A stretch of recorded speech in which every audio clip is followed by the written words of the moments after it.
Welcome back to another video. Today we are going to use a new way to get the idea in your mind. Focus with me.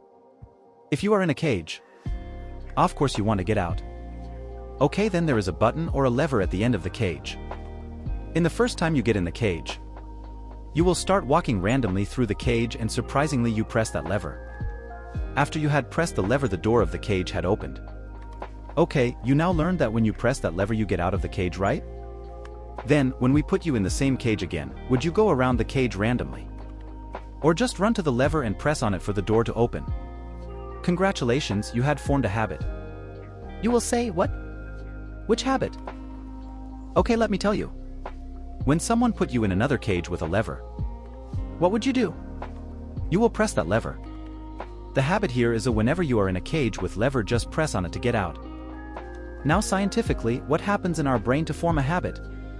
There is a feedback loop behind all human behaviors: try, fail, learn, try differently. That means, with practice, the useless movements fade away and the useful actions get reinforced. That's a habit forming.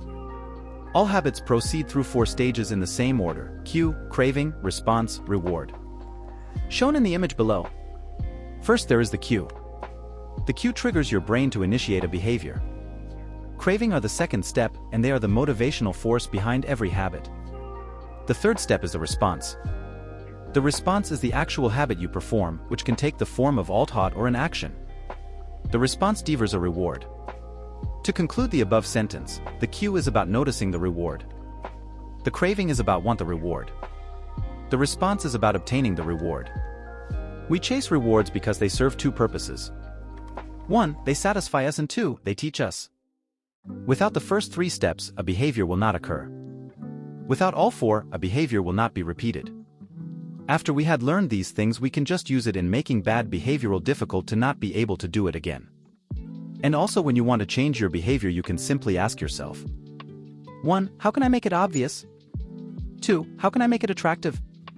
3, how can I make it easy? 4, how can I make it satisfying? To conclude all of these lessons, we can just tell that to form a habit we must make it obvious, make it attractive, make it easy, make it satisfying. Goodbye. And see you in the next video.